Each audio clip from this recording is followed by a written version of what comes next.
नमस्कार दोस्तों, मुद्दे की बात में आपका स्वागत है।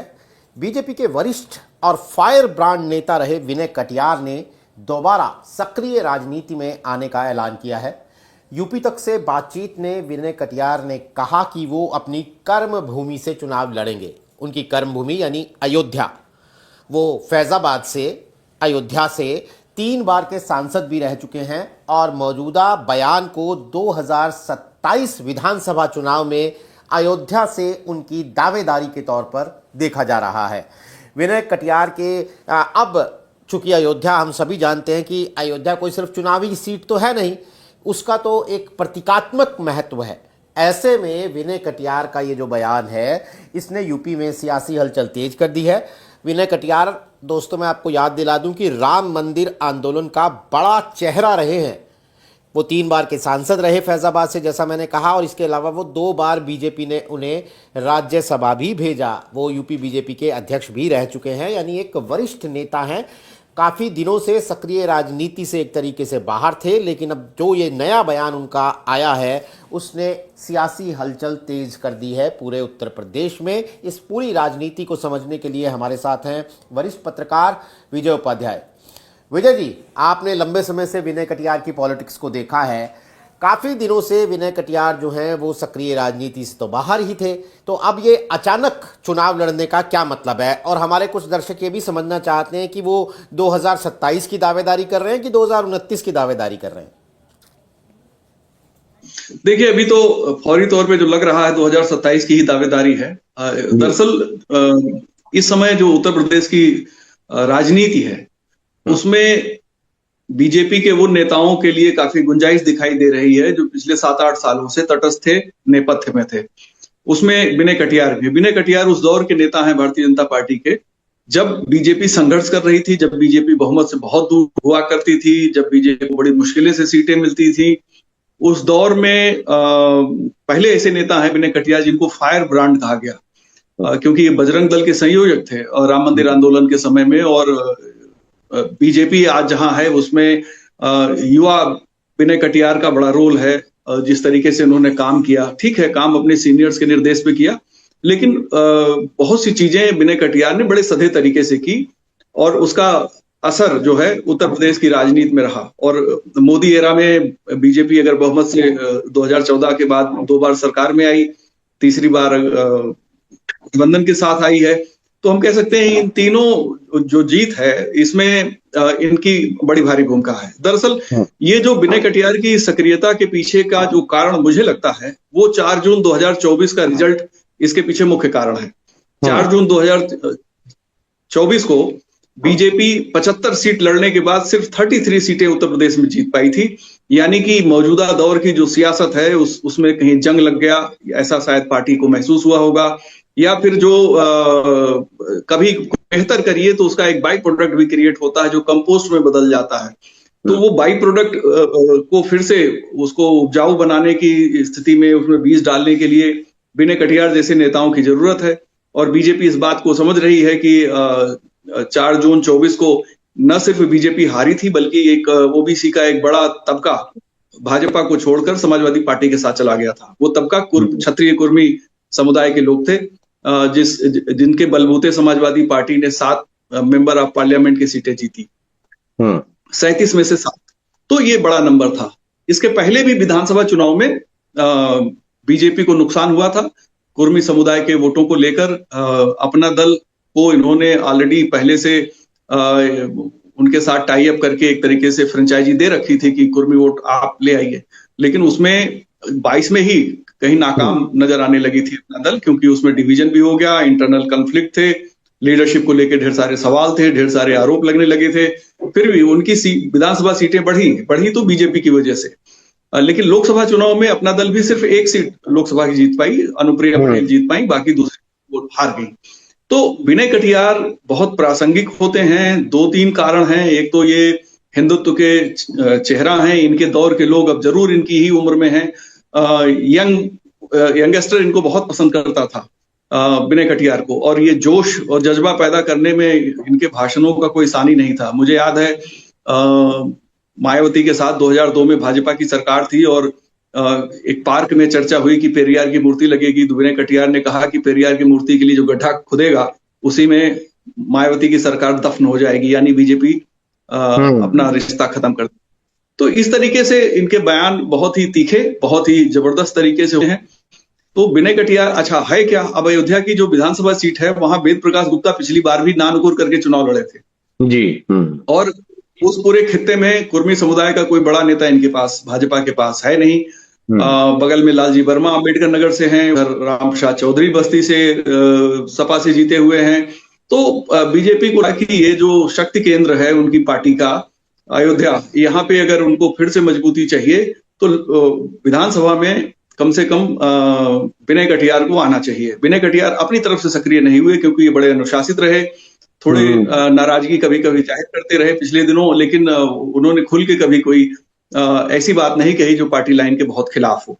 तो मुझे लगता है कि अब विनय कटियार का जो बीच में एक ऐसा कालखंड था जिसमें वो शांति से अपना चिंतन मनन करते रहे, अब उन्हें फिर से सक्रिय राजनीति में या चुनावी राजनीति में उतरने के लिए वो अपनी तैयारी कर चुके हैं। जो आप ये कह रहे हैं कि ये बिल्कुल अचानक से नहीं हुआ है, और ये बात मैं इसलिए भी कह सकता हूं कि यूपी तक के साथ जो लखनऊ में हमारे एग्जीक्यूटिव एडिटर है कुमार अभिषेक, उनके साथ कुछ दिनों पहले विनय कटियार ने एक लंबा पॉडकास्ट किया था और उसके अंदर स्पेसिफिक सवाल है कि आप सक्रिय राजनीति में लौटेंगे क्या? तो उन्होंने कहा नहीं नहीं, मैं तो अब सक्रिय राजनीति में क्या ही लौटूंगा, मैं तो अब आराम कर रहा हूं। और उसके फिर कुछ दिन बाद एक राजनीतिक घटनाक्रम होता है कि राम मंदिर के ध्वजारोहण के वक्त विनय कटियार मौजूद नहीं होते हैं। उनकी गैर मौजूदगी अयोध्या में इतने बड़े फंक्शन के अंदर विनय कटियार की गैर मौजूदगी को लेकर सुर्खियां बनती हैं। उसके बाद बीजेपी के नवनिर्वाचित अध्यक्ष पंकज चौधरी उनसे मुलाकात करते हैं और फिर ये हमारे सामने जो मौजूदा राजनीतिक घटनाक्रम है। तो क्या पंकज चौधरी से मुलाकात में कोई बात हुई, कुछ बात बनी? देखिए, पंकज चौधरी अपनी तरफ से विनय कटियार जैसे लीडर के लिए कुछ नहीं कर सकते। इसमें निश्चित तौर पे बीजेपी का जो शीर्ष नेतृत्व है उसने कोई संकेत दिए होंगे, उन्होंने कुछ कहा होगा। और बहुत ज्यादा प्रासंगिकता है इस समय विनय कटियार की उत्तर प्रदेश की राजनीति में, खासतौर पे समाजवादी पार्टी को जवाब देना, अगर उनको जवाब देना है तो उसमें विनय कटियार बहुत प्रभावशाली भूमिका निभा सकते हैं। उनके पास लंबा राजनीतिक अनुभव है। राम मंदिर आंदोलन के बाद की जो राजनीति है, कल्याण सिंह के जमाने की, कल्याण सिंह के भाजपा से बाहर जाने की, फिर बसपा के साथ जब साझा रिश्ते भारतीय जनता पार्टी के रहे हैं, और उत्तर प्रदेश की राजनीति और यहाँ का सामाजिक समीकरण, भले वो कानपुर के हैं लेकिन घर उनका अयोध्या में है, तो बहुत ही ज्यादा उनकी प्रासंगिकता है। मुझे लगता है कि एक ट्रम्प कार्ड बीजेपी बाहर निकाल के रख रही है। ये इसका असर उत्तर प्रदेश की राजनीति के जो बीजेपी के जो समीकरण है, मौजूदा जो समीकरण, जिन चीजों को लेकर बीजेपी पे आरोप लग रहे हैं, उसका भी जवाब कहीं न कहीं विनय कटियार के चेहरे के तौर पे सामने आ रहा है। और विनय कटियार अपनी तरफ से तो मेरा मानना है सक्रिय होंगे ही नहीं, ये निश्चित तौर पे शीर्ष नेतृत्व का संकेत है। अयोध्या जैसी विधानसभा सीट पर बजरंगी फायर ब्रांड बजरंगी का वापस आना, इनको बजरंगी के नाम से ही लोग ज्यादा जानते रहे हैं, तो बजरंगी का वापस आना निश्चित तौर पे एक बड़ी घटना है। और इसको हम देखते हैं कि जो बीजेपी का पूरा जो जीन है उसमें फिर से बदलाव दिखाई दे रहा है। बड़ी बात आप कह रहे हैं। नेतृत्व की बात की तो मेरे जहन में एक सवाल आता है कि क्या इसे पार्टी नेतृत्व, उत्तर प्रदेश के पार्टी नेतृत्व पर किसी दबाव के रूप में भी देखा जाना चाहिए अगर विनय कटियार की वापसी शीर्ष नेतृत्व के इशारे पर हो रही है तो? नहीं, दबाव के तौर पे नहीं देखा जाना चाहिए। मुझे लगता है कि पार्टी कम से कम मोदी शाह की जोड़ी जो है सटीक डिसीजन लेने में ज्यादातर मामलों में कामयाब रहती है।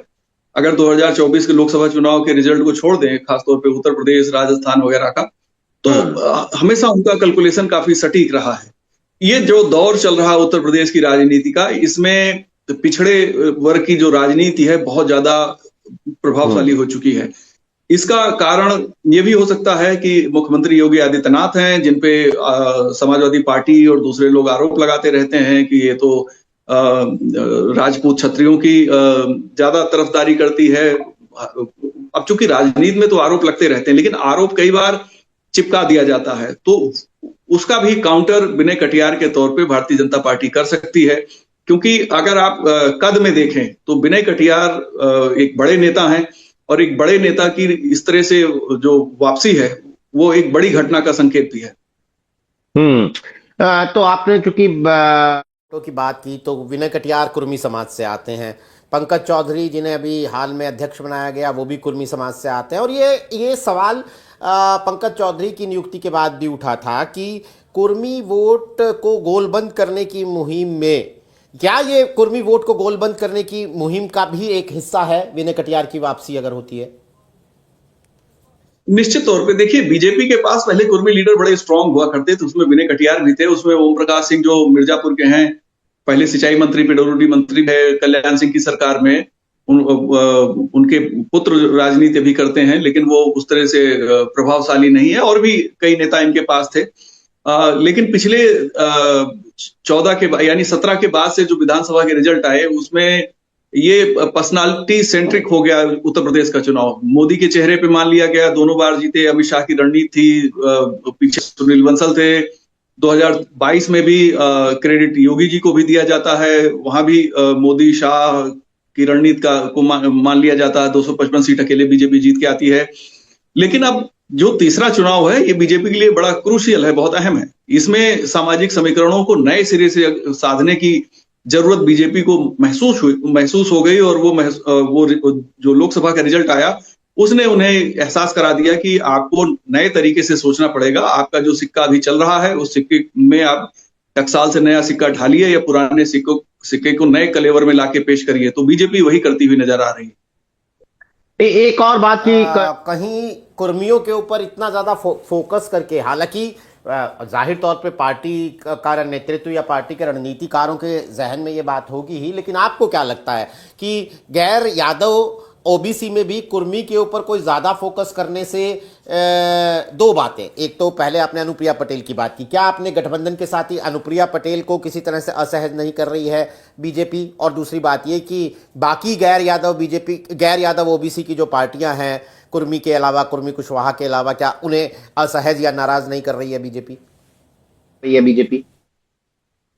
नहीं, ये बात नहीं आएगी। वजह क्या है कि विनय कटियार बीजेपी की कोर टीम का हिस्सा है, भले वो तटस्थ थे, अब उन्हें फिर से वापस सक्रिय किया जा रहा है, तो इसलिए ये आरोप नहीं लग पाएगा। दूसरा, अनुप्रिया पटेल नाराज नहीं होंगी इसलिए कि उनका प्रभाव का जो क्षेत्र है, विनय कटियार के प्रभाव क्षेत्र से वो दूर है, और बनारस, प्रतापगढ़, मिर्जापुर, प्रयागराज, ये इस इलाके में, बनारस इस इलाके में अनुप्रिया पटेल का असर रहा है उनके पिताजी के जमाने से, और उसी का फायदा अपना दल को मिलता रहा है। अब विनय कटियार का जो चेहरा है, ये थोड़ा प्रदेश स्तरीय कुर्मी नेता का चेहरा है, और जो हिंदूवादी ओबीसी युवा है, वो उसके लिए बहुत लोकप्रिय ये रहे हैं। तो विनय कटियार का जो रोल था, वो उसकी मैं नए ढांचे में वापसी देख रहा हूं। इसमें ये नहीं कहा जा सकता कि सिर्फ कुर्मियों को ज्यादा महत्व दिया जाएगा। वजह क्या है कि इधर केशव मौर्य डिप्टी सीएम है और बड़े नेता के तौर पे स्थापित हो चुके हैं, और मैं अगर कहूं कि विनय कटियार के बाद अगर कोई नेता उत्तर प्रदेश में मजबूत हुआ तो केशव मौर्य है। केशव मौर्य के कद में कहीं कोई कमी नहीं आई, तो मौर्य कुशवाहा कहीं से नाराज होने वाली स्थिति में नहीं। सैनी वर्ग को भी बीजेपी ने संतुलित किया हुआ। पश्चिमी उत्तर प्रदेश में सैनी बहुत है, तो हरियाणा मुख्यमंत्री सैनी है, और सैनी समुदाय को पर्याप्त टिकट भी बीजेपी देती है। लोध समुदाय में आप देखिए तो वहां भी बीजेपी ने बैलेंस किया हुआ है। तो इसको इस रूप में नहीं देखा जा सकता। अगर कोई नया व्यक्ति, बाहर का व्यक्ति होता और कुर्मी समुदाय से होता, तब शायद ऐसा लगता है कि कुर्मियों को लेकर बीजेपी तुष्टिकरण कर रही है। लेकिन विनय कटियार के मामले में ये बात नहीं, बल्कि लोगों को सिंपैथी होगी पार्टी के साथ भी। पुराने लोगों को, खासतौर पर जो विश्व हिंदू परिषद के आंदोलनों के समय राम मंदिर आंदोलन से जुड़े थे, उन लोगों को एक अच्छा लगेगा कि विनय कटियार फिर से वापस आए हैं, क्योंकि उनके साथ ही रहे हैं और वो संघर्ष में सब साथ लड़ाई करते थे, आंदोलन चलाते थे। तो मुझे लगता है कि इसको विनय कटियार की राजनीति का पार्ट 2 के तौर पे मैं देखता हूं, और इसे तुष्टिकरण वाली कोई बात सामने नहीं आती है। तो ये कह सकते हैं कि अगर लार्जर पर्सपेक्टिव में कहें तो 2024 में जो छिटका था कुर्मी कुशवाहा, बीजेपी ने उसे वापस लाने के लिए कंप्लीट डैमेज कंट्रोल की तैयारी कर ली है, या जो पेंच ढीले हो गए थे उन्हें पूरी तरह कसने की तैयारी कर ली है, या कस लिया है? मेरा मतलब है कि वोट वापस, क्या 2024 में छिटका हुआ कुर्मी कुशवाहा वोट बीजेपी को वापस आएगा? देखिए, बीजेपी इस कोशिश में लगी है। उसने कंप्लीट तैयारी कर ली, हम ऐसा नहीं कह सकते। वो तैयारी कर रही है, क्योंकि अभी चुनाव में करीब 15 महीने हैं। 12 महीने इधर से हैं, जनवरी फरवरी और जोड़ लीजिए तो 14 महीने हो गए। तो बीजेपी तैयारी कर रही है। इस तैयारी में इन्होंने पेंच नहीं, एक बड़ा मतलब नट बोल्ट उठाया है। विनय कटियार कोई हल्के हल्के पेंच नहीं है। वो काफी ताकतवर आदमी है। उनकी भाषा और उनके भाषण दोनों जो है प्रभावशाली हैं और लोगों पर छाप छोड़ते हैं। और देखिए, ये जो सीट है अयोध्या की, लल्लू सिंह यहाँ 2 बार एमपी रहे, तीसरी बार हार गए। वेद प्रकाश गुप्ता जो विधायक हैं, बड़ी मुश्किल से चुनाव जीते थे। लोगों ने अयोध्या की सीट होने की वजह से उनको जिता दिया था। अब विनय कटियार का जो ऑरा है वो अलग तरीके से है। वहां पे उनका अपना एक सिस्टम कार्य करता रहा है, जो राम मंदिर आंदोलन के समय लोग जुड़े हुए थे। तो वो काफी मजबूत है वहां की ग्राउंड पे। तो मेरा ऐसा मानना है कि विनय कटियार के आने से बीजेपी के पूरे इकोसिस्टम में एक गति आएगी। अब एक तरफ केशव मौर्य हैं, एक तरफ योगी आदित्यनाथ जी मुख्यमंत्री हैं, एक उनकी गति है, एक केशव मौर्य की है, एक विनय कटियार की होगी, या पंकज चौधरी या ब्रजेश पाठक या दूसरे जो इनके अलग अलग मोटर हैं, वो सबकी अपनी साझा ताकत लगेगी तो 2027 इनके लिए आसान हो सकता है। वैसे तीसरी सरकार, उत्तर प्रदेश जैसे राज्य में तीसरी बार सरकार बनाना बहुत चुनौतीपूर्ण होता है, और बीजेपी उसी चुनौती की तैयारी कर रही है। इस बातचीत के आधार पे मैं कुछ पॉइंटर्स बता रहा हूं, आप उन्हें अपने शब्दों में बताइएगा हमारे दर्शकों को। विनय कटियार के आने का मतलब 2024 की फैजाबाद में समाजवादी पार्टी के हाथों जो हार हुई उसका डैमेज कंट्रोल, हिंदुत्व की राजनीति को एक फायर ब्रांड हिंदुत्व की राजनीति के चेहरे की वापसी करवाकर हिंदुत्व की राजनीति को एक बड़ा पुश, एक कुर्मी बिरादरी के बड़े नेता को वापस लाकर न सिर्फ उस पूरे इलाके में बल्कि पूरे उत्तर प्रदेश में गैर यादव ओबीसी को या कुर्मी कुशवाहा वोट को बड़ा संदेश। क्या यही पॉइंटर्स हैं? आप अगर इन्हें अपनी भाषा में एक बार बताएं कि विनय कटियार के वापसी का क्या क्या मतलब है। निश्चित तौर पे ये जो पॉइंटर्स आपने बताए हैं बिल्कुल सही है। उत्तर प्रदेश में एक और मैसेज ये भी है भारतीय जनता पार्टी की तरफ से ही, कि वो सिर्फ अपने प्रदेश अध्यक्ष, जिनको हम बार बार हम लोग कहते हैं कुर्मी समुदाय से लाया गया, कुर्मी वोट लाने के लिए लाया गया, तो सिर्फ अकेले पंकज चौधरी के कंधों पे ही सारा बोझ नहीं है, बल्कि उस बोझ को डिवाइड किया जाएगा और अलग अलग सेक्टर में। अब पवन गंगवार की जगह जो खाली हुई है बरेली में, अब उसको एक तरीके से मैं कह सकता हूं कि विनय कटियार भरने वाले हैं। विनय कटियार की जो सक्रियता है वो पार्टी को फायदा देगी, पुराने लोग सक्रिय होंगे, और जो जातीय समीकरण है उसमें थोड़ी नए सिरे से उसमें एनर्जी आएगी और लोग सक्रिय होंगे। समाजवादी पार्टी जिस तरह से लगातार भाजपा पे अटैक कर रही, खासतौर पे कास्ट लाइन को लेकर अटैक कर रही, उस अटैक का भी जवाब देने के लिए बीजेपी ने शायद ये कदम उठाया, और विनय कटियार इसमें बहुत सक्षम व्यक्ति हैं कि वो समाजवादी पार्टी के आरोपों को ठीक से काउंटर कर सकें। केशव मौर्य उनके साथ शामिल हो सकते हैं, क्योंकि वो भी ओबीसी समाज से हैं और उत्तर प्रदेश के वो भी अध्यक्ष रह चुके हैं। विनय कटियार बहुत पहले 2003 में ही प्रदेश अध्यक्ष थे। तो विनय कटियार के सहारे बीजेपी उन सारी चीजों को सजाने की कोशिश करती हुई नजर आ रही है। हालांकि पार्टी की पूरी रणनीति क्या है वो अभी साफ नहीं है। वो धीरे धीरे साफ होगी। अचानक की गतिविधि बढ़ती है, और विनय कटियार जो है पॉइंट ऑफ अट्रैक्शन के तौर पे हम लोगों के सामने है, वो भी अयोध्या की जैसी सीट से। और अयोध्या बीजेपी के लिए सबसे शर्मनाक हार का पर्याय बन गई थी 2024 में। अब उसको रिकवर करने के लिए बीजेपी मैं समझता हूं कि ये 2027 के साथ 2029 की भी तैयारी बीजेपी ने विनय कटियार के साथ शुरू कर दी है। बिल्कुल। तो दोस्तों, आपको मैं एक बार फिर बता दूं कि अगर आप राम मंदिर आंदोलन का इतिहास अगर देखेंगे तो आपको सड़क से लेकर जो बाबरी मस्जिद का ढांचा गिराए जाने की तस्वीरें हैं वहां से लेकर बीजेपी नेताओं के जेल जाने से लेकर बजरंग दल की सुर्खियों से लेकर हर जगह पर आपको विनय कटियार नजर आएंगे। और बड़ा अच्छी एक टर्मिनोलॉजी जो विजय उपाध्याय ने इस्तेमाल की कि भाषा और भाषण दोनों विनय कटियार के इतने प्रभावी थे कि जब आप उस दौर से गुजरते हैं तो विनय कटियार को नज़रअंदाज नहीं कर सकते।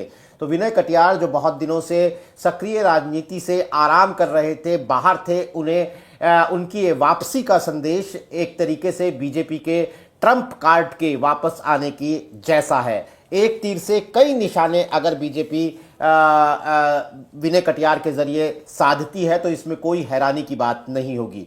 विनय, आप विजय उपाध्याय ने पिछले हमारी ये 20-25 मिनट की बातचीत में विनय कटियार और उनसे जुड़ी इस राजनीति के तमाम मायने समझाए हैं। आप इस पूरे वीडियो में इस विनय कटियार की वापसी को क्यों इतनी बड़ी सुर्खी माना जा रहा है और आने वाले दिनों में किस तरह से 2027 और 29 के चुनावों को प्रभावित कर सकती है, हमें उम्मीद है कि आपको ये समझने का मौका मिलेगा। हमारे साथ इस कार्यक्रम में जुड़ने के लिए विजय उपाध्याय, आपका बहुत बहुत शुक्रिया। तमाम दर्शकों का भी बहुत बहुत आभार। आज के लिए नमस्कार।